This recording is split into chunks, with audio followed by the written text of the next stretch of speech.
படத்துல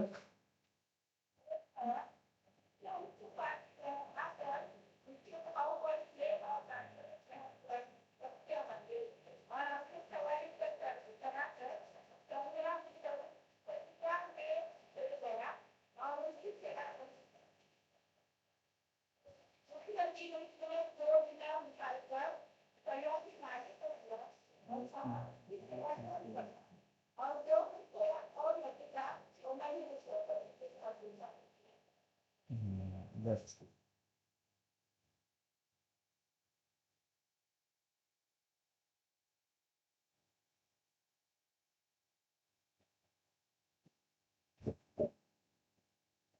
अभी जो वचन पढ़ा रहता ना उससे थोड़ा अपन समझाएगा। लूका 10 यीशु मसीह का सेवा के समय में இயேசுவனுடைய ஊழிய காலத்துல தான் அந்த காரியம் நடந்திருக்கு. यीशु मसीह के सेवकाई के समय में ये बात हुआ है। கரெக்ட். அது 30 மட்டும் வாசிக்கலாம். 30வது வசனம் 30वां वचन पढ़ेंगे।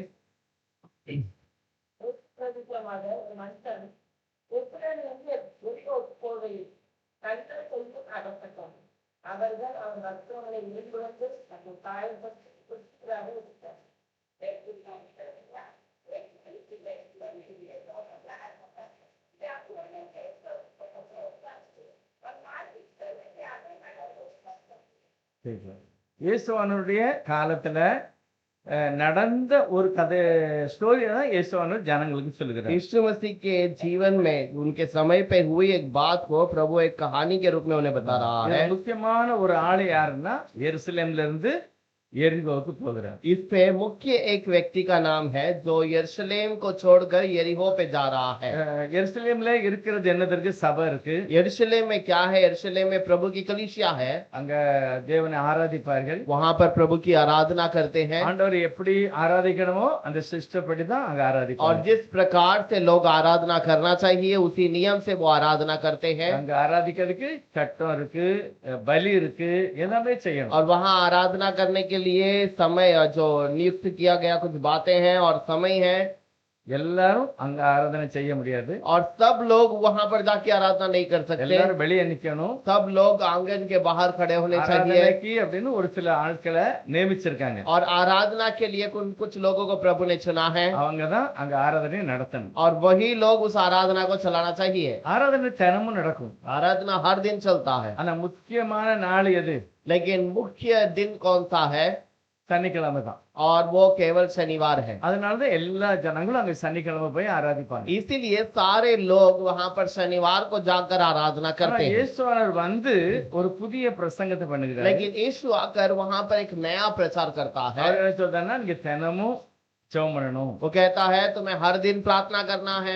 எருசலேம்ல மட்டும் இல்ல, எல்லா பக்கமே நீங்க ஜெபம் பண்ணணும். केवल यरूशलेम में नहीं, सब जगह पर प्रार्थना करो।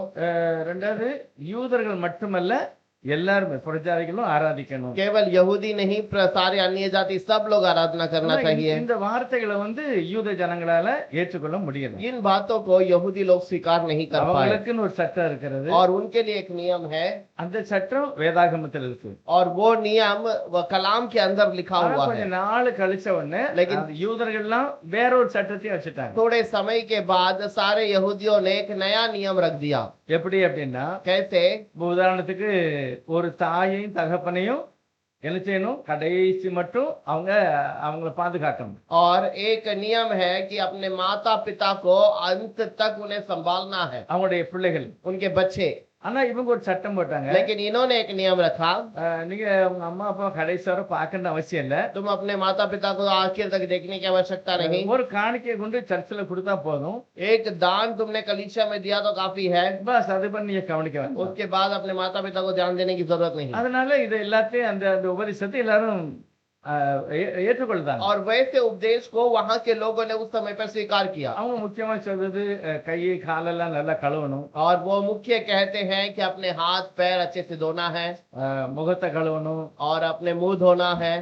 தினமும் வெளியே போயிட்டு வந்தாலும் கழுவணும். हर दिन घर के बाहर आना, अंदर आने के समय पे पैर धोना है। மார்க்கெட் போயிட்டு வந்தாச்சுன்னா கழுவணும். मार्केट जाकर आओगे तो पैर हाथ पैर धोना है। எத்தனை முறை நம்ம வீட்டை விட்டு வெளியே போறோமோ வரும்போதெல்லாம் கழுவிட்டு தான் வீட்டுக்குள்ள வரணும். जितने भी बार हम अपने घर से बाहर जाकर वापस प्रवेश करते हैं तभी हाथ पैर धोकर ही अंदर आना இது है। யூதருடைய கலாச்சாரம். और ये यहूदियों का नियम है। ஆனா இப்படிப்பட்ட நேரத்துல இயேசு ஒரு பிரசங்கம் பண்ணுகிறார். और ऐसे समय में यीशु आकर यरूशलेम में प्रचार करता है, நீங்க மனம் திரும்பணும், तो मन फिराओ, நீங்க சத்தியத்துக்கு செவி கொடுக்கணும். तो सत्य के लिए अपने कान लगाओ। இந்த மனம் திரும்பணும் அப்படின்னு என்ன அர்த்தம்? मन फिराओ का मतलब क्या है? மனம் திரும்பணும் அப்படின்னா मन फिराओ का मतलब நீங்க இப்ப போற வழி சரியில்லை, तुम जिस रास्ते जा रहे हो वो रास्ता सही नहीं है, நீங்க திரும்பி ஏன்ட்ட வாங்க, तुम फिर से मेरे पास आ जाओ। அதுதான் மனம் திரும்புறது. और वही मन फिराओ है। ஜனங்கள் எங்கேயோ போய்கிட்டு இருக்காங்க, और लोग कहीं तो जा रहे हैं அவங்க இஷ்டப்படி, और अपने मर्जी से, இன்னும் ஒரு சிலர் சொல்லி கொடுத்ததுபடி. और किसी लोगों के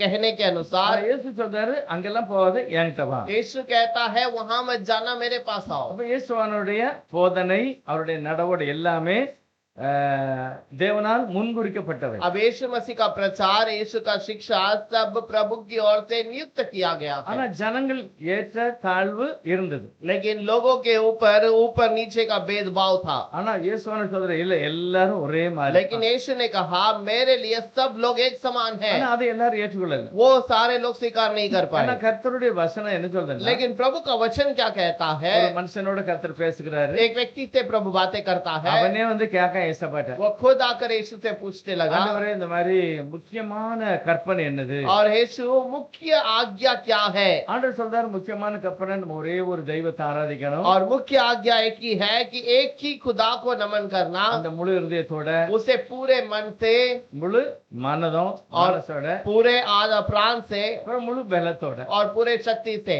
இது இது ஏசப்பாடு சொல்லி கொடுக்கிறார். और ये प्रभु ने उन्हें सिखाया। ஆனா இது எல்லாமே பழைய ஏற்பாட்டுல உள்ள போதனை. और ये सब पुराना नियम का ही शिक्षा है। ஆனா எல்லாராலும் அத அவங்க செய்யல.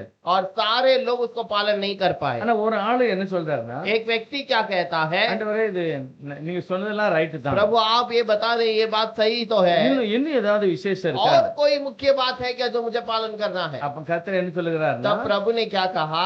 எந்த ஒரு மனுஷனுக்கும் உதவி செய்யணும், அது ரொம்ப முக்கியம். और कोई भी मनुष्य को मदद करना है वो बहुत ही मुख्य बात है। தேவனிடத்தில் அன்பு கூறுகிறவன் जैसे प्रभु से प्रेम करता है, மனுஷனிடத்திலும் அன்பு கூறணும். मनुष्य से भी प्रेम करना है। ஆனா ஜனங்கள் என்ன நினைக்காங்க, लेकिन लोग क्या समझते हैं? தேவன்கிட்ட மட்டும் அன்பு கூர்ந்தா போதும், केवल प्रभु के पास प्रेम रखेंगे तो काफी है, மற்றபடி ஆண்கிட்ட யாருக்கும் நம்ம அன்பு கூற और வேண்டாம். किसी से प्रेम रखने की आवश्यकता नहीं। இயேசு சொல்கிறார் அது உண்மையான அன்பு இல்ல. लेकिन यीशु कहता है वो सच्चा प्रेम नहीं है। அன்புனா प्रेम தேவனிடத்தில் அன்பு கூற வேண்டும், और प्रभु परमेश्वर से प्रेम रखना है, மற்றவரிடத்தில் அன்பு கூறணும். और दूसरे से भी प्रेम रखना ஆனா है। அந்த ஜனங்களால ஏற்றுக்கொள்ளல. लेकिन लोग उन बातों को स्वीकार नहीं कर அன்பு पाए, சகலத்தையும் தாங்கும். क्योंकि प्रेम सारे बातों को सहन करता है। தேவன் அன்பாகவே இருக்கிறார். प्रभु प्रेम है, அந்த அன்பை நம்மளையும் செய்ய சொல்றார். और वही प्रेम को हमें भी करने के लिए ஆனா कहता है। நமக்கு புரியல, वो बातें वो समझ नहीं அதனால पाए। கர்த்தர் சொல்லுகிறார், इसलिए प्रभु ने कहा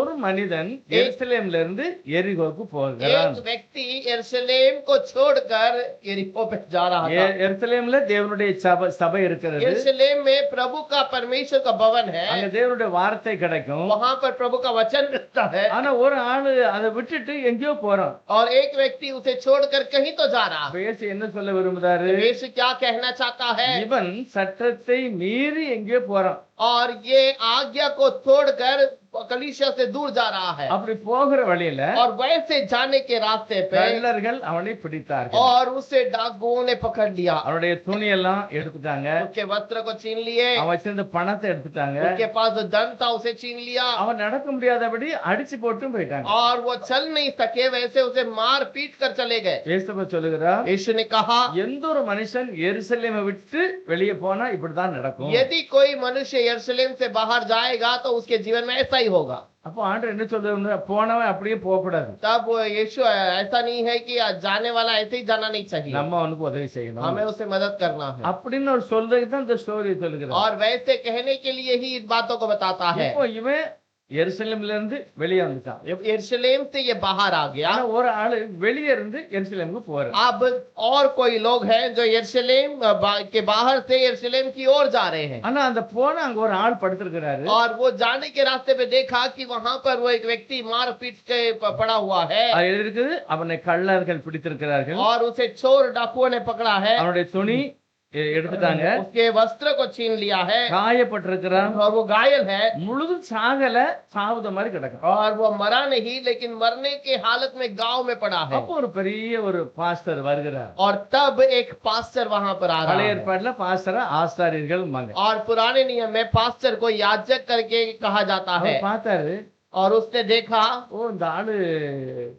செத்துருவாரு. और ये व्यक्ति मर जाएगा। ஒருவேளை நான் போய் தொட்டுட்டோம்னா यदि मैं इसे छू लूं நான் சர்ச்சுக்கு போக முடியாது, और मैं चर्च में नहीं जा सकता நான் அசுத்தமாயிருவேன். और मैं अशुद्ध हो जाएगा। அதனால इसीलिए இந்த ஆளை நான் தொட மாட்டேன், इस व्यक्ति को मैं नहीं छूऊंगा, இவனுக்கு நான் உதவி செய்ய மாட்டேன். इसको कोई मदद नहीं करूंगा। இப்ப நான் என்ன செய்ய போறேன், சர்ச்சுக்கு போறேன். अभी मैं कलीसिया की ओर जाऊंगा। அதனால அந்த ஆளு சர்ச்சுக்கு போயிட்டான். इसीलिए वो व्यक्ति कलीसिया में चला गया। இப்போ அந்த அடிபட்ட ஆளு அப்படியே கிடக்குறாரு. अब वहां पर मार खाया हुआ व्यक्ति वैसे ही पड़ा है। முதலாவது பார்த்தது யாரு? पहला देखने वाला कौन है? ஆண்டவருக்கு ஊழியம் செய்கிற ஒரு நல்ல ஆளு தான். एक सेवक जो प्रभु के कलीसिया में सेवकाई करता है। ஆனா ஏன் அந்த ஆளை விட்டுட்டு போறாரு? क्यों उस व्यक्ति ने उसे छोड़ के चला பழைய गया? ஏற்பாட்டுல சட்டம் இருக்கிறது, पुराने नियम में एक नियम है, யாரையாவது நீ தொட்டுட்டா குளிக்காம பிற சபைக்கு போக கூடாது. अगर किसी को छू लिया तो बिना नहा के फिर से प्रभु के भवन में नहीं जाना। அதனால இந்த ஆளு சரி நமக்கு வேண்டாம் அப்படின்னு போயிட்டாரு. और इसीलिए अगर छुएंगे तो फिर से जाना पड़ेगा, इसलिए वो सीधे ही चला गया। கொஞ்சம் பொறுத்தது இன்னொரு ஆள் வருகிறார். थोड़े देर में और एक व्यक्ति उसी रास्ते पे அந்த आता ஆளுக்கு है। லேவி அப்படின்னு போட்டிருக்கு. उसका नाम लेवी है। லேவி அப்படின்னா அந்த பாஸ்டருக்கு கீழே இருக்கிற அசிஸ்டன்ட். लेवी का मतलब वो प्रचारक के नीचे आधीन में रहने वाला वो एक मददगार, அவங்களும் ஊழியக்காரங்க தான். और वो भी एक सेवक ही है। அவரும் இந்த ஆளை பார்த்தாரு. उसने भी इस व्यक्ति को देखा அவரும் பார்க்கும்போது இந்த ஆளு சாகல, ஆனா செத்துருவாரு அப்படிங்கிற மாதிரி பார்க்க. और उसने भी देखने के समय पर ये घायल में पड़ा है, मर सकता है करके देखा। அப்ப இவரும் யோசிக்கிறாரு, अब ये देखता है நம்ம சபைக்கு போறோம், हम कलीसिया में जाते हैं, ஒருவேளை இந்த ஆளை தொட்டுட்டா நம்ம திரும்ப வீட்டுக்கு போகணும், यदि इस घायल हुए व्यक्ति को हमने छू लिया तो हमको फिर से घर जाना पड़ेगा குளிச்சுட்டு தான் சர்ச்சுக்கு போகணும். और फिर हमें नहा धोकर वापस उस भवन में जाना पड़ेगा। சரின்னு இந்த ஆளு போட்டு போயிட்டாரு. और इस व्यक्ति ने भी उसे छोड़कर चला गया। அதுக்கு அடுத்து ஒரு ஆளு வருகிறார். उसके बाद तीसरा एक व्यक्ति आता है அந்த ஆளு சமாரியன் அப்படின்னு போட்டிருக்கு. और वो समारी करके लिखा हुआ है। சமாரியன் அப்படின்னா சமாரியா கிராமத்துல உள்ள, சமாரியா ஊர்ல உள்ள ஒரு ஆளு. आज समारी मतलब एक समारी नगर, एक नाम का नगर के अंदर से जाने वाला व्यक्ति। எருசலேம்ல இருக்கிறவர்கள் யூதர்கள், और यरूशलेम में रहने वाले यहूदी है, சமாரியால இருக்கிறது சமாரியர்கள். और जो समारी में रहते हैं वो समारी है। ஆனா இவங்க ரெண்டு பேருமே தெய்வத்தை ஆராதிப்பார்கள். और ये दोनों प्रभु की आराधना करते हैं। ஆனா இவங்கள அவங்க மதிக்க மாட்டாங்க. इनका वो आदर नहीं करते। ஏன் மதிக்க மாட்டாங்க? क्यों नहीं आदर करते? இவங்க பாவிகள். ये पापी है। இவங்க எருசலேம்ல இல்ல, எருசலேமுக்கு வெளியே ये இருக்காங்க. यरूशलेम में नहीं, यरूशलेम के बाहर है। நம்ம தான் யூதர்கள். और हम ही यहूदी है। அதனால எப்பவுமே இந்த ஜனங்களை உதாசீனப்படுத்துவார்கள். और ये बार बार उनको दुखित करते हैं, அவங்களுக்கு ஒரு ஹெல்ப் பண்ண மாட்டாங்க. उनके लिए कोई मदद नहीं करते। ஆனா தெய்வத்தினுடைய ஜனத்தை, தேவனுடைய ஜனங்களே என்ன செய்தாங்க, மத்தவங்களுக்கு ஹெல்ப் பண்ணல. लेकिन प्रभु के लोग दूसरों को मदद नहीं किया। உதவி செய்யக்கூடாதா? क्या मदद नहीं करना है? ஆமா, நம்ம சபைக்கு போறதுனால நம்ம கை அழுக்காயிரும், அதனால செய்யக்கூடாது. हम कलीसिया में जाने के कारण इसको अगर हाथ लगाए तो हमारा हाथ गंदा हो जाएगा, அப்போ ஒரு इसलिए मदद नहीं ஒரு करना। பெரிய ஊழியக்காரனால ஒரு ஆளுக்கு உதவி செய்ய முடியல. अब एक बड़े सेवक के द्वारा उस व्यक्ति को चंगाई मदद नहीं कर पाया। அடுத்த ஒரு ஊழியக்காரன் அவனாலும் செய்ய முடியல. दूसरा एक सेवक है, उसको भी नहीं कर ஆனா पाया। ஒரு சமாரியனுக்கு உதவி செய்யக்கூடிய ஒரு எண்ணம் வருகிறது. लेकिन एक समारी व्यक्ति को उसे मदद करने का मन विचार आता है। பைபிள் சொல்லுகிறது, அந்த சமாரியன் அந்த ஆளை பார்த்தாரு. वो समारी उस व्यक्ति को देख रहा है முத ஆள் பார்த்தவரும் சாகுத மாதிரி தான் பார்த்தாரு. और वो पहला व्यक्ति भी वो वैसे कष्टों में पड़ा हुआ है। ரெண்டாவது ஆளும் பார்க்கும்போது அந்த ஆள் சாக போற மாதிரி தான் இருக்கிறாரு. और दूसरा व्यक्ति को देने के समय पर भी वो मरने के परिस्थिति पे है। இந்த ஆள் பார்க்கும்போது சாகுத மாதிரி தான் और இருக்கிறாரு. ये व्यक्ति को देखने के समय पर वो भी मरने के परिस्थिति पे ஆனா है। அந்த ஆளு பார்த்த உடனே மனது உருகினார். अब इसने उसे देखते ही उसके ऊपर तरस खाया, பரிதாபப்பட்டார் அந்த ஆளு. उसके ऊपर तरस खाया। ஐயோ, இதை நம்ம போட்டு போக கூடாது, इस व्यक्ति को ऐसे ही छोड़कर नहीं जाना है। பாவம், ये तो पाप है। ஐயோ அந்த ஆளு ரத்தமா கிடக்குற वो व्यक्ति लहू बहाकर वो मार खाया हुआ है, நம்ம அப்படி போட்டோம்னு செத்து போயிருவாரு और हम उसे वैसे ही छोड़ देंगे तो वो मर அப்ப जाएगा, நம்ம ஏதாவது உதவி செய்யணும் और इसलिए हमें उसे मदद करना அவர் அந்த है। காலத்துல ஏதோ ஒட்டகத்திலேயோ கழுதையிலேயோ போயிருப்பாரு और वो शायद कोई गधे में या कोई ऊंट में चला गया होगा। அந்த போன ஆளு எப்படி பண்ணாரு और पहले जाने वाला कैसा जा रहा है, நடந்து இருக்கிறாரு और वो चल के जा रहा था, அப்படி நடந்தா போன மாதிரி தெரியுது और वह चल के ही जाया हुआ அப்ப அந்த सुनाई ஆளு पड़ता है। கஷ்டப்பட்ட ஆளு और इसीलिए वो तकलीफ पे है। ஆனா அந்த சமாரிய ஆளு கொஞ்சம் பணக்கார ஆளு और वो समारिया व्यक्ति जो है वो धनवान है, ஏன்னா ஒரு வண்டி மாதிரி ஒரு மிருகத்துல போகிறார் और वो एक के साथ में गाड़ी है के समान एक गधा उनके पास है। இப்போ ஸ்கூட்டர் மாதிரி अभी के जमाने में शायद वो स्कूटर हो सकता அந்த है। அந்த அவர் அந்த போகிறவர் அந்த அந்த கழுதை விட்டுக்களை இறங்கி और वो उस गधे से वो नीचे उतरकर அந்த ஆளை கிட்ட போய் தூக்குதாரு और उसे पास जाकर उस व्यक्ति को उठाया, அவருக்கு கொஞ்சம் தண்ணி எல்லாம் முகத்துல ஊத்தி उसको थोड़ा तेल और पानी चेहरे पे डालकर, பயப்படாத தைரியமா இரு और धैर्य से रहना, நான் உன்னை காப்பாற்றுவேன் मैं तुम्हें संभालूंगा। அப்படின்னு சொல்லி அவருக்கு அந்த காலத்துல எல்லாரும் நினைச்சிருக்காங்க திராட்சை ரசம் தண்ணி எல்லாம் எப்பவும் வச்சிருந்திருக்காங்க और दाखरस पानी सब लोग रखे हैं, அதெல்லாம் போட்டிருக்காரு वो सब कुछ ले लिया। அதுக்கு அடுத்து அவர்கிட்ட எண்ணெல்லாம் இருந்திருக்கு उसके बाद उसके पास तेल भी था, அந்த காயத்தை அவர் கட்டி இருக்கிறார் और उस घाव को उसने बांधा। அப்ப இந்த ஆளு கொஞ்சம் நல்ல வசதியானவர் अब ये व्यक्ति बहुत ही धनवान है, அவர்கிட்ட தண்ணி இருக்கு पानी है, திராட்சை ரசம் இருக்கு दाखरस है, எண்ணெய் இருக்கு और तेल है, காயத்தை கட்டக்கூடிய ஒரு துணி அவர்கிட்ட இருக்கு और गांव को बांधने के लिए कुछ कपड़े भी है। இது எல்லாம் அவன் கட்டினாலும் அந்த ஆளால நிக்க முடியல और ये बांधने के बाद भी वो व्यक्ति अभी भी खड़ा नहीं रह पा रहा, ஏனென்றால் அது அடிக்கப்பட்ட ஒரு ஆளு क्योंकि उसको बहुत मारा पीटा गया है। அதனால அந்த ஆளு என்ன செஞ்சாருன்னா इसलिए उस व्यक्ति ने क्या किया, இவர் வந்த அந்த மிருகத்துக்கு மேல அந்த ஆளை தூக்கி வச்சு और ये जिस गधे के ऊपर आया उस गधे के ऊपर इस व्यक्ति को बिठाया, இவர் அப்படியே நடந்து அந்த அப்படியே போகிறார் और वो उसे उठाकर वैसे ही लेकर चलने लगा। போகிற வழியில जाने के रास्ते पे அங்க ஒரு சத்திரம் அப்படின்னா ஏழைகளை பாதுகாக்கக்கூடிய ஒரு இடம் और वहां पर दुख जो तकलीफ पे रहने वाले को संभालने वाला एक जगह है, ஒண்ணு இல்லாத போறவங்களுக்கு சாப்பாடு கொடுப்பாங்க और जो इसके पास कुछ खाना वाना नहीं है उनको खाना खिलाया जाता ஒரு है, நாள் படுத்துட்டு எந்திரிச்சு போகலாம் और वो एक दिन जाकर रुक कर जा सकते हैं। அப்படிப்பட்ட ஒரு இடம் அங்க இருக்குது और वैसा एक स्थान है, அந்த இடத்துல இந்த ஆளு கூட்டிட்டு போகிறார் और उस जगह पर वो व्यक्ति लेकर जाता है। நான் நினைக்கிறேன் போகும்போது ஒரு சாயங்காலம் ஆயிட்டு करीब जाते जाते शाम हो गई அந்த नहीं, ஆளை அந்த சத்திரக்காரனை கூப்பிட்டு இந்த ஆளுக்கு கொஞ்சம் சாப்பாடு கொடுங்க और उस व्यक्ति ने उसको बुलाकर उसके हकदार को बुलाकर कहा इसको थोड़ा खाना खिलाइए, ஒரு ரூம் ஒரு கட்டிலும் கொடுங்க और एक बिस्तर और एक कमरा दीजिए, அவங்க அந்த சத்திரத்துல கொடுத்துட்டாங்க और उसे वहां पर वो कमरे में दिया गया। இப்ப இந்த ஆளை அதுல படுக்க போட்டு अब उसको वहां पर लिटाकर சாப்பாடு கொடுத்துட்டு अच्छा खाना दिया, அந்த ஆளும் நல்லா தூங்கிட்டாரு இந்த ஆளும் தூங்கிட்டாரு वो भी सो गया और ये व्यक्ति भी सो गया। காலையிலே அந்த ஆளு எழும்புதாரு सुबह वो व्यक्ति उठ रहा है, ஏன்னா அந்த ஆளு இன்னும் எங்கேயும் போகணும் क्योंकि उसे और यात्रा करना है, அதனால சத்திரக்காரனை கூப்பிடுதாரு और इसलिए वो जमीन के हकदार को बुलाता है, இங்க வாங்க நான் போறேன் मैं जा रहा हूँ। இப்ப இந்த ஆளுக்கு எழும்பி நடக்க முடியாது अब ये व्यक्ति उठकर चल नहीं पाया இது है, எழும்பி நடக்கக்கு 2-3 நாள் अब ஆகும் ये उठकर जाना है तो 2-3 दिन लगेगा, அதனால நீங்க தினமும் கொஞ்சம் மருந்து போடுங்க எண்ணெய் போடுங்க और इसीलिए इसको थोड़ा गाँव लगा, गाँव के लिए कोई पट्टी मरम्मत कीजिए, சாப்பாடு கொடுங்க उसको खाना दीजिए, இந்தாண்ணா கொஞ்சம் பைசா வச்சுக்கோங்க और थोड़ा पैसा आप रख लीजिए उसके लिए।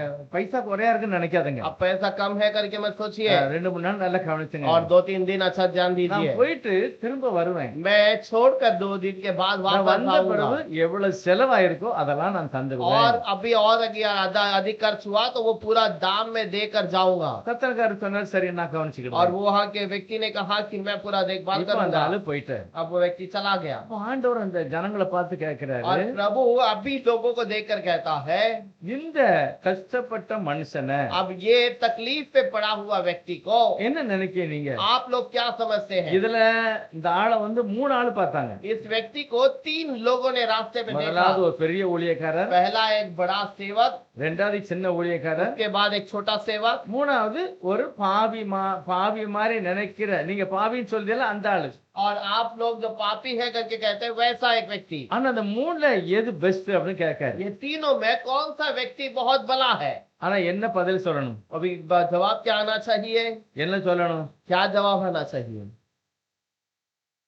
என்ன சொல்லணும் அவங்க? वो लोग क्या कहना चाहिए? ஐயா முதலாவது ஒரு பெரிய பாஸ்டர் பார்த்தாரு, அந்த ஆள் நல்ல ஆள் இல்ல. और पहला पास्टर जी ने देखा वो सही व्यक्ति नहीं है, ரெண்டாவது பாஸ்டர் பார்த்தா நல்ல ஆள் இல்ல. दूसरा व्यक्ति ने देखा वो भी सही नहीं है, மூணாவது சமாரியன் பார்த்தாரு பாருங்க, लेकिन तीसरा एक समारी ने देखा அவன் தான் நல்ல ஆளு वो अच्छा है।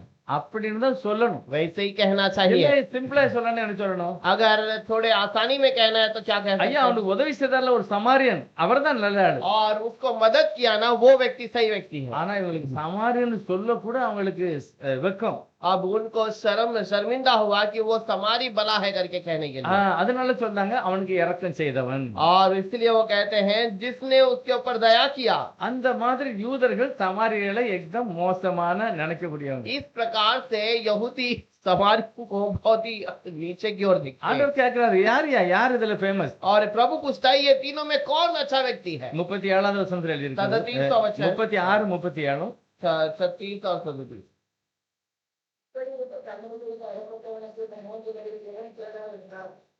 உனக்கு எப்படி தோன்றியது என்றார். அவனுக்கு ஏற்ப செய்தவனே என்றார். அப்பொழுது இயேசு அவனை வந்து நீங்க சொல்லுங்கள்.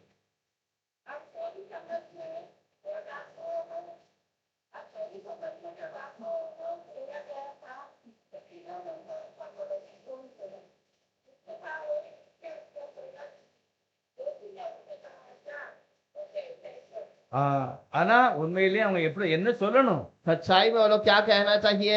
ஐயா அந்த சமாரியன் இருக்கான்ல அவன் தான் நல்ல ஆளு அப்படின்னு சொல்லணும். वो समारी है ना वही अच्छा व्यक्ति करके அந்த कहना। சமாரியன்னு கூட சொல்றதுக்கு அவங்களுக்கு நல்லா இல்ல. और वो समारी करके कहने के लिए भी उनके जबान से वो बात ஆண்டவர் नहीं அந்த निकल रहा। ஜனங்களுக்கு சொல்ற விரும்புறது அதுதான். प्रभु लोगों को कहने का यही चाहता है। சமாரியன் யூதன்னு பிரிக்காத. समारी यहूदी करके अलग अलग मत कर। உன்கிட்ட இல்லாத நல்ல காரியம் அவன்கிட்ட இருக்கு. और तुझ में जो अच्छी बात नहीं है वो अच्छी बात उसके पास है। அதனால அவன் என்ன செய்தான்? और इसलिए वो क्या करता ஏதாவது है? கிடைக்கும்படி செய்யல அவன்.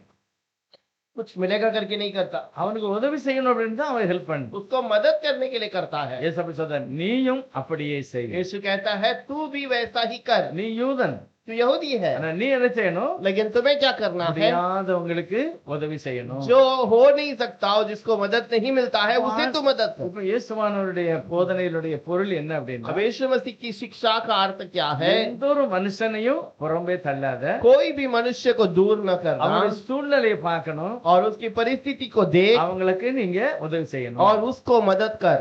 இதைத்தான் அந்த காலத்துல இந்த வேதாகமத்தை படித்த பரிசுத்தவான்கள் और செய்திருக்கிறாங்க. ये कलाम को पढ़ने वाले पवित्र लोगों ने यही काम किया है। இந்தியால பார்த்திருக்காங்க, भारत देश में देखा நிறைய பேருக்கு சரியான ட்ரெஸ் இல்ல, बहुत सारे लोगों को अच्छा वस्त्र नहीं, நிறைய பேர் குளிக்கல. बहुत सारे लोग वहाँ पर नहाते नहीं है। ஏன் குளிக்கல? क्यों नहाते नहीं है? அவங்களுக்கு அது குளிக்க தண்ணி வசதி और கிடையாது. उनको वो पानी का इंतजाम उस समय पर नहीं था। இப்ப குளிச்சாச்சுன்னா ட்ரெஸ் மாத்தணும், अब नहा लिया तो दूसरा वस्त्र भी पहनना ட்ரெஸ் है, இல்ல, वस्त्र भी नहीं है, அதனால அவங்க குளிக்க இல்ல ட்ரெஸ் और மாத்தணும். इसलिए वस्त्र भी नहीं बदले, नहाते भी नहीं। அதனால அந்த காலத்துல பரிசுத்தவான்கள் மிஷனரிகள் என்ன செஞ்சாங்க? और उन दिनों में जो मिशनरी क्या करते थे, வந்து பார்த்தாங்க, और आकर இந்த देखा, சின்ன பிள்ளைகளெல்லாம் கூப்பிட்டு நல்லா குளிக்க ஊத்துனாங்க. और ये अच्छे छोटे बच्चों को बुलाकर उन्होंने नहलाया, சும்மா குளிக்க ஊத்தல, சோப்பு போட்டு குளிக்க और ஊத்துனாங்க. ऐसे ही नहीं उनको साबुन लगाकर नहलाया, நல்ல ட்ரெஸ் கொடுத்தாங்க, अच्छा वस्त्र दिया, அதுக்கப்புறம் அவங்களுக்கு சாப்பாடு उनको கொடுத்தாங்க. खाना दिया। அதுக்கு பிறகு உட்கார வச்சு சொன்னாங்க, उसके बाद उन्हें बिठाकर कहा, எப்பவுமே நீங்க எங்களை ஏதாவது உதவி செய்யணும்னு நினைக்காதங்க, हमेशा ऐसे मत सोचो कि तुम्हें मदद करना है, நாங்க உங்களுக்கு உதவி செய்யறோம். हमने आपको मदद कर दिया, நாளைக்கு இயேசுநாதர் உங்களுக்கு உதவி செய்வார். और कल आपको यीशु मदद करेगा। ஆகவே இயேசுவானவரை நீங்க ஆராதிக்கணும். और इसलिए यीशु की आराधना करो, அவரை நீங்க அவர்தான் தெய்வம், और वही खुदा है, அவர் எல்லாருக்கும் சாப்பாடு கொடுப்பார். और वो सबको खाना खिलाएगा। நாங்க உங்களுக்கு கொடுத்திருக்கோம், आज हमने आपको खिलाया, நாளையில இருந்து இயேசப்பா உங்களுக்கு சாப்பாடு கொடுப்பார். और कल से यीशु आपको भोजन देगा। இன்னைக்கு நாங்க உங்களை குளிப்பாட்டி இருக்கோம், आज हमने आपको नहलाया है, நாளையில இருந்து நீங்களே குளிக்கணும். कल के दिन से तुम्हें खुद नहाना நீங்க है, ஜெபம் பண்ணீங்கன்னா கர்த்தர் என்ன செய்வார்? உங்களுக்கு வாக்கிய और பண்ணுவார். तुम प्रार्थना करोगे तो तुम्हारी बातों को प्रभु सफल करेगा। இப்படி அவங்க சுவிசேஷத்தை சொல்லிதான் ऐसे सुसमाचार को सुनाकर நம்முடைய தேசத்துல ஊழியம் வளர்ந்தது. और उनका सेवकाई बढ़ने लगा। அப்படிப்பட்ட ஒரு பெரிய ஆசீர்வதிக்கப்பட்ட செய்தி தான் இயேசுவானுடைய செய்தி. और वैसा समाचार ही यीशु का समाचार है அதான் செய்தாங்க. और वैसा ही किया है। ஆனா கொஞ்ச நாள் ஆன உடனே थोड़ा समय होने के बाद கொஞ்சம் வித்தியாசமா வந்துச்சு. थोड़ा अलग बात हो गया। சனிக்கிழமைக்கு தான், शनिवार को आराधना चलाना है, வேற நாள் செய்யக்கூடாது. दूसरे दिन आराधना नहीं करना இன்னொரு है। பாஸ்டர் சொல்றாரு இல்ல இல்ல சண்டே தான். और एक पास्टर कहते नहीं संडे आराधना करना है। இன்னொரு ஆள் சொல்றாரு ஒயிட் கப்படா தான். और एक व्यक्ति कहता है सफेद वस्त्र ही पहनना है। இன்னொரு பாஸ்டர் சொல்றாரு நகெல்லாம் போடக்கூடாது. और एक पास्टर कहता है कि सोना नहीं पहनना है। ஆனா இயேசு என்ன செய்கிறார்? लेकिन यीशु ने क्या कहा? அவன் என்ன செஞ்சானோ அதை நீ செய். और जैसा उसने उसकी मदद की वैसे तुम भी दूसरों को मदद करो। அவன் என்ன செஞ்சான்? उसने क्या किया? கீழே இருக்க ஆளை தூக்குனா, नीचे गिरे हुए व्यक्ति को उठाया, அவன் முகத்தான் கழுவி, उसके चेहरे को धोया, அவனுக்கு சாப்பாடு கொடுத்து, उसको खाना खिलाया, கொஞ்சம் பணம் கொடுத்து, थोड़ा पैसा दिया। நல்ல சுகமான பிறகு अच्छा चंगाई होने के बाद அந்த ஆளு போறாரு. और वो वहां से जाता है। இயேசுநாதர் இதே காரியத்தை தான் நமக்கு செய்கிறார். यीशु मसीह ऐसा ही समाचार करता है பைபிள் சொல்லுது நீயும் அப்படியே செய். और वो कहता है तुम भी ऐसे ही करो। இப்ப இயேசு கிறிஸ்து கூட பரலோகத்திலிருந்து வருகிறார். और यीशु मसीह भी स्वर्ग से उतर कर आया ஆனா எல்லாரும் அவரை ஆசாரியனை பார்க்கல, और सब लोगों ने उसे याजक के रूप में तो नहीं देखा ஒரு ஊழியக்காரன் மாதிரியும் பார்க்கல. और एक सेवक के रूप में भी नहीं देखा। அவரை எப்படி பார்த்தாங்க? उसे कैसे देखा? இவரு சமாரியன், ये तो समारी है இவரு நல்ல ஆள் இல்ல. और ये अच्छा व्यक्ति नहीं है। அப்படிதான் எல்லா யூதர்களுமே இயேசுவானவர் நினைச்சாங்க. वैसे ही सारे व्यक्ति ने यीशु को सोचा। இயேசுவானவர் யாரு ஏத்துக்கிட்டா? यीशु को किसने स्वीकार किया? யூதர்கள் ஏற்றுக்கொள்ளல, यहूदियों ने नहीं, பரிசுத்தவான்கள் ஏற்றுக்கொள்ளல. पवित्र लोगों ने नहीं स्वीकारा। யார் ஏத்துக்கிட்டா? कौन स्वीकारा? சமாரியர்கள் தான் ஏத்துக்கிட்டாங்க. समारी लोगों ने स्वीकार कर लिया। சமாரிய ஸ்திரீ சொல்றா, ஏசப்பா எங்க ஊர்ல வந்து நீங்க கூட்டம் நடத்தணும் அப்படின்னு. समारी स्त्री कहती है हमारे गांव में आकर आप सभा चलाइए। பைபிள் சொல்லுது 3 நாள் ஏசப்பா அங்கேயே கூட்டம் நடத்தினாங்க. वहां पर लिखा है कि 3 दिन यीशु ने वहीं पर सभा चलाया। சமாரியர்கள் நிறைய விஷயத்துல தெரியாம இருந்தாங்க. और समारी बहुत सारे चीजों में अनजान थे, ஆனா இயேசுவை கிறிஸ்துவாக அடையாளம் கண்டு அவரை ஏற்றுக்கொண்டார். लेकिन यीशु को मसीह जानकर उसे पहचान लिए थे। யாருமே சொல்லாத வார்த்தைய சமாரியர்கள் சொன்னார்கள். और कोई भी नहीं कहने वाले बात को समारियों ने कहा, ஆண்டவரே நீர் உலக ரட்சகர், हे प्रभु तू उद्धार करता है நீர் தான் உலக ரட்சகர். और तू ही दुनिया का उद्धार करता है। இது யார் சொல்ற? சமாரியர்கள் சொல்றாங்க. समारी लोग कहते हैं। ஆனா யூதர்கள் என்ன சொன்னாங்க? यहूदी क्या कहते हैं? ஓ இவரு தப்பான ஆளு, और ये तो सही व्यक्ति नहीं है, இவரு பாவிட்ட ஸ்நேகம் और வச்சிருக்கிறாரு, ये पापियों के संग में बैठता है, இவர் பாவிகளோட பேசுகிறாரு. और ये पापियों से बातें करता है। அப்படி இயேசுவானவரை யாரும் ஏற்றுக்கொள்ளல. और वैसे यीशु को स्वीकार नहीं किया, யூதர்களை ஏற்றுக்கொண்டார்கள், और वो யहூ- சமாரியர்களை ஏற்றுக்கொண்டார்கள். समारियों ने स्वीकार कर நீங்க लिया। நம்மளும் கூட அப்படிதான். आज हम भी वैसे ही हैं, சமாரியனை போல நம்ம இருக்கிறோம். और एक समारी के समान हम हैं। நம்ம எப்படி இருக்கோம்? हम कैसे हैं? ஏரியா விட்டு ஏரியா போகும்போது நம்மளும் கூட கள்ளர் கையில்னா பிசாசுடைய கையில். और हम भी एक जगह से दूसरे जगह पे जाने के समय पे जैसे वो डाकुओं में फंस गया, हम शैतान के पीछे फंसे हुए हैं। சாத்தா இணைச்சான ஃபர்ஸ்ட் शैतान पहले क्या करता है? அதனுடைய துணியெல்லாம் எடுத்துட்டான், पहले उसके वस्त्र को निकाल लिया அடிக்கப்பட்டுட்டான், அடிச்சிருந்தான், और उसको मारने के लिए तैयार हो அப்படியே गया, ரோட்ல போட்டு போயிட்டான். और वो सड़क पे डालकर चला இன்னைக்கு गया। நிறைய ஆளு ரோட்ல படுத்திருக்காங்க. आज बहुत सारे लोग सड़क पे हैं। எப்படி படுத்திருக்காங்க? कैसे हैं? சாராயம் குடிச்சிட்டு படுத்திருக்காங்க, दारू पीकर पड़े हैं, அடிக்கப்பட்டு கிடக்காங்க. या मार खाए हुए हैं। யாரும் அவங்கள கவனிக்கல. कोई भी उसके ऊपर ध्यान नहीं देता। எதனால இந்த ஆளுக்கு இந்த பிரச்சனை? क्यों उस व्यक्ति को वो समस्या है? எதனால இந்த ஆளு சாராயம் குடிச்சாரு? क्यों ये व्यक्ति दारू पीने लगा? எதனால ரோட்ல கிடக்காரு? क्यों ऐसे सड़क पर है? சாத்தானால அடிக்கப்பட்டு கிடக்கு. क्योंकि शैतान के द्वारा वो मार खाया இப்ப हुआ அந்த है। ஆளுக்கு ஒரு ரட்சிப்பு இல்ல, अब उस व्यक्ति का कोई उद्धार नहीं, அந்த ஆளுக்கு சமாதானம் இல்ல, उस व्यक्ति के लिए कोई बचाव या அந்த शांति ஆளுக்கு नहीं, சரியான சாப்பாடு இல்ல. उस व्यक्ति को खाना सही सही नहीं मिलता। ஆனா இயேசு இப்படிப்பட்ட ஆட்களை தான் தேடி வருகிறார். ऐसे लोगों को यीशु ढूंढ कर आता அந்த है। தேடி வந்த இயேசு கிறிஸ்து என்ன और செய்கிறார்? ढूंढ कर आया हुआ यीशु ने क्या அவங்களை कहा? தூக்கி उसे उठाकर அவங்க முதலாவது கர்த்தர் என்ன செய்கிறாரு? पहले प्रभु ने क्या அவனை किया? தூக்கி எடுத்தாரு, उसे उठाया, நல்ல துணி போட்டாங்க, अच्छा वस्त्र दिया, அவருடைய வியாதியை कि சுகமாக்கிட்டு बीमार को चंगा ஒரு किया, நல்ல ஏரியால நல்ல இடத்துல கொண்டு விட்டுட்டாரு. और अच्छे जगह पर जाकर छोड़ दिया। இன்னைக்கு நல்ல இடம் எது? आज दुनिया में अच्छी जगह कौन सी है? சர்ச்சு தான். कलीसिया, प्रभु की कलीसिया, சபைக்கு தான் வரணும். और कलीसिया ही सबसे अच्छी சபையில जगह है। வரும்போது कलीसिया में आने के समय पर கர்த்தருடைய வார்த்தையை நம்ம கேட்கலாம், और प्रभु के वचन को हम सुन सकते हैं, ஜெபம் பண்ணலாம். हम प्रार्थना कर सकते சபையில हैं। ஒரு காரியத்தை நல்லா நம்ம தெரிஞ்சுக்கலாம். कलीसिया में एक बात को हमें अच्छे से समझना है। நம்ம சாப்பாடு சாப்பாட்டுக்கு வழியே இல்லைன்னு வைங்க, अगर खाने के लिए कोई उपाय है ही नहीं, உங்க வீட்டுல சாப்பாடு இல்ல, आपके घर पे तो खाना नहीं है, ரொட்டிக்கு ஒண்ணும் வழி இல்ல, या कोई रोटी के लिए भी रास्ता नहीं எண்ணெய் है, வாங்க வழி இல்ல, तेल लेने के लिए அப்படிப்பட்ட ஜனங்கள் वैसे लोग சர்ச்சில் வந்து சொல்லலாம், कलीसिया में आके कह सकते ஐயா, हैं, எங்க வீட்டுல மாவு இல்ல, हमारे गांव घर में आटा नहीं है, எங்க வீட்டுல எண்ணெய் இல்ல. हमारे गांव घर में तेल नहीं அப்ப है, இப்படி சொன்னா சபை என்ன செய்யும்? और वैसे कहेंगे तो कलीसिया में से क्या किया அவங்களுக்கு जाएगा? கண்டிப்பா சப்போர்ட் பண்ணும், जरूर उनको मदद किया जाएगा செய்யணும், और जरूर करना है, செய்வாங்க. करेंगे। ஆனா மற்ற எதுக்கு நம்ம எதை செய்ய முடியாது?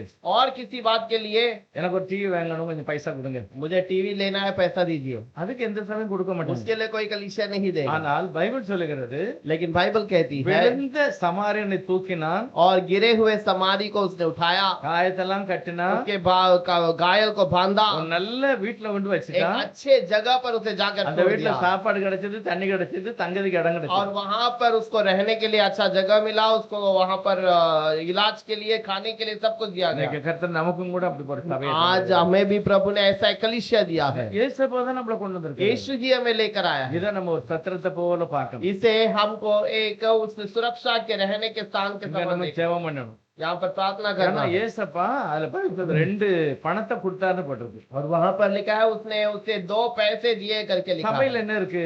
कलीसिया में क्या है? தேவனுடைய வார்த்தை இருக்கு, प्रभु का वचन है, ஆண்டவருடைய ஆவி இருக்கிறது. प्रभु की आत्मा है। அப்போ வசனமும் ஆவியும் இருந்தா ஒரு மனுஷன் வாழ முடியும். वचन और आत्मा रहेगा तो एक व्यक्ति जीवन बिता सकता है। நம்மளை கண்டிப்பா அப்படி ஆசீர்வதிப்பார். प्रभु जरूर हमें ऐसे आशीष करेगा। சபைக்கு வருகிற யாரையுமே ஆண்டவர் நிச்சயமிடாரு, பாதியில விட்டுட்டு போக மாட்டார். कलीसिया में आए हुए किसी को भी प्रभु ऐसे ही छोड़कर नहीं எப்படி அந்த जाता। சமாரியனை கர்த்தர் பாதுகாத்தாரோ, और जैसे वो समारी को प्रभु ने बचाया இந்த 2 நாள் நீ பாத்துக்கன்னு சொல்லி பணம் கொடுத்தாரோ, और उसे 2 दिन देख ले, संभाल ले करके कहा, அப்படியே ஏசப்பா நம்முடைய வாழ்க்கையிலே நம்முடைய குடும்பத்திலையும் அப்படி பாதுகாப்பார். और वैसे ही हमारे जीवन में, हमारे परिवार में भी ऐसा करेगा। அதுதான் கர்த்தர் நல்லவர், इसीलिए प्रभु भला है அவர் நன்மை செய்கிறவராகவே और वो இருக்கிறார். भलाई करता हुआ दिखाई இதுல देता है। கடைசி 37வது வசனம் சொல்லுகிறது, और उसपे 37वां वचन में लिखा है, அந்த ஏழைக்கு யாரு உதவி செய்தாங்களோ और उस व्यक्ति को जिसने उसके ऊपर दया की, அதே போல நீங்களும் செய்யணும். वैसे भी तुम भी करो। கர்த்தருடைய சமூகத்துல நம்ம அப்படி செய்யணும். प्रभु के समूह में हमें भी ऐसे ही करना ஆண்டவர் है। கண்டிப்பா நம்மளை என்ன செய்வாரு? जरूर प्रभु हमें क्या करता है? ஆசீர்வதிப்பார். आशीष करता है। காரணம் कारण நிறைய பேரு செய்ய முடியும், ஆனா செய்ய மாட்டாங்க. बहुत सारे लोग कर सकते हैं लेकिन करते नहीं है। ஆனா ஏசப்பா எல்லாருக்கும் உதவி செய்கிறார். लेकिन यीशु सबको मदद करता है। இயேசுவானவர் கூட அந்த சமாரியனுக்கு உதவி और செய்கிறார். यीशु ने भी उस समारियन को मदद किया। நம்மளையும் சொல்றார், நீங்க சமாரியனுக்கு உதவி செய்யுங்க. हमें भी कहता है वो समारी को मदद कर। கர்த்தர் அப்படிப்பட்ட ஆசீர்வாதத்தை சபையில இருந்து தான் செய்கிறார். और प्रभु समारी को भी वो मदद कलीसिया से ही करता है। நம்ம கூட அப்படிப்பட்ட ஆசீர்வாதங்களை செய்யணும். हम भी ऐसे आशीष के कार्य கர்த்தர் को करना है। நிச்சயமாய் நம்மளை ஆசீர்வதிப்பார். प्रभु जरूर हमें आशीष ஜெபம் करेगा। பண்ணலாமா? நம்ம क्या हम प्रार्थना करेंगे? நம்மளும் கூட இஷ்டப்பட ஜெபம் பண்ணணும். हम भी यीशु से प्रार्थना करेंगे। ஒருவேளை நம்முடைய வாழ்க்கையில் ஏதோ கல்லறையில் அகப்பட்ட மாதிரி இருக்கும், शायद हमारा जीवन हम चोर के हाथों में फंसे हुए के ஏதோ समान ஒரு காயப்பட்ட நிலம், या कोई घायल किया हुआ ஏதோ परिस्थिति நம்மளால நடக்க முடியாத या காரியம், कोई ऐसी परिस्थिति जो हम चल नहीं இதை पाते எல்லாரும் நம்மள வேண்டான்னு சொல்றாங்க. या फिर सब लोग हमें इनकार करते ஆனா हैं। ஏசப்பா நம்ம பக்கத்துல வந்து यीशु हमारे पास आकर மனதுருகி मन को हमारे पर அவர் तरस நம்மளை आकर எடுத்த தூக்கி उसने हमें उठाया, நம்முடைய இருதயத்தில் உள்ள கவலையும் கண்ணீரை மாற்றி, हमारे मन के सारे दुख कष्टों को उठा लिया। ஓ, அவர் நல்லவர், वो भला है அவர் சமாதானத்தை கொடுக்கிறார், और वो समाधान देता है வியாதியை நீக்கி சுகமாக்குகிறார். और बीमारी को दूर करता है, चंगाई करता है। பைபிள் சொல்லுது அவருடைய காயங்களை அவர் கட்டினார், बाइबल कहती है कि उसके घाव को उसने बांधा, அவர் நல்ல இடத்துல கொண்டு அந்த மனுஷனுக்கு वो अच्छे जगह पर उस व्यक्ति को छोड़ दिया। ஏசப்பா நாங்களும் கூட அப்படிப்பட்ட மகிமையான ஒரு பாதுகாப்புல இருக்கோம். हम भी उसे महिमा की सुरक्षा में रहे। நீரே எங்களுக்கு இரக்கம் செய்கிறது, आपकी अब मुझे मदद कीजिए நாங்களும் இரக்கம் செய்யணும்னு விரும்புகிறேன். और आप चाहते हैं कि हम भी मदद எங்க करें। சபையிலும் கூட இப்படிப்பட்ட நிலையில இருக்கிற ஒவ்வொருவரும் பாதுகாக்கப்படணும். ऐसे ही हमारे कलीसिया में आने वाले हर एक वैसे सुरक्षा में रहे। சாத்தானால் பாதிக்கப்பட்டுள்ள விடுவிக்கப்படணும். शैतान से जो मार्ग पे पड़े हैं प्रभु उन्हें आप सुरक्षा कीजिए। சாத்தானால யாரு பாதிக்கப்பட்டிருந்தாலும் கர்த்தர் அவர்களுக்கு சுகம் கொடுங்க. जिसको शैतान की ओर से घायल हुआ है प्रभु उन्हें प्रभु आप चंगाई कीजिए, சமாதானம் கொடுக்கணும், समाधान दीजिए, ஆசீர்வாதம் கொடுக்கணும், आशीष दीजिए, பிள்ளைகளை பாதுகாக்கணும். बच्चों को संभालिए। ஏசப்பா, நாங்கள் எல்லாரும் உண்மையை நோக்கி பார்க்கிறோம். और प्रभु हम आपकी ओर देखते हैं। நீர் அந்த மகிமையான சர்வ வல்லவர் தேவனாக இருந்தோம் आप सर्वशक्तिमान खुदा होकर நீர் அப்படியே இறங்கி வந்து எங்களை தூக்கி எடுக்கிறீங்க आप तरस खाकर उठकर हमारे पास आकर நம்முடைய हमें காயங்கள் எல்லாம் கட்டுகிறீங்க हमारे घायल को सब बांधा है, எங்களை சத்திரத்துல சேர்த்தீங்க हमें उस सुरक्षा के स्थान पर पहुंचाया, எல்லா காரியங்களையும் இலவசமாய் தந்தீங்க. हमारे लिए सारे बातों को आपने मुफ्त में किया है। ஆசீர்வதிங்க சகோதரனே. आप आशीष कीजिए प्रभु। பட்டு ஏசப்பான்னு ஜெபம் பண்ணுகிறார்கள் और जैसे जो भी घुटने में आकर यीशु करके प्रार्थना करते அவருடைய हैं, எல்லா தேவைகளையும் கர்த்தர் கொடுத்து காத்துக்கொள்ளுங்க उनकी सारी जरूरतों को देकर आप पूरा कीजिए, விசேஷமா சகல வியாதியிலிருந்து விடுதலை विशेष करके सारे बीमारी से चंगाई कीजिए ஆரோக்கியமா இருக்கணும் और चंगाई से रहे, சமாதானமா இருக்கணும் समाधान से रहे, சந்தோஷமா இருக்கணும் खुशी से रहे, விசுவாசத்தோடு ஜெபம் பண்ணுங்க विश्वास के साथ प्रार्थना करें। அப்படிப்பட்ட ஆவியின் அபிஷேகத்தினால நிரப்பி वैसे आत्मा के अभिषेक से भर அப்படி दीजिए। எங்களுக்கு செய்ததற்காக நன்றி சொல்லுகிறோம் अब वैसे आप करने वाले हैं, इसलिए இயேசு धन्यवाद। கிறிஸ்து நாமத்தினால பிதாவே यीशु के नाम से मांगते हैं पिता। ஆமென்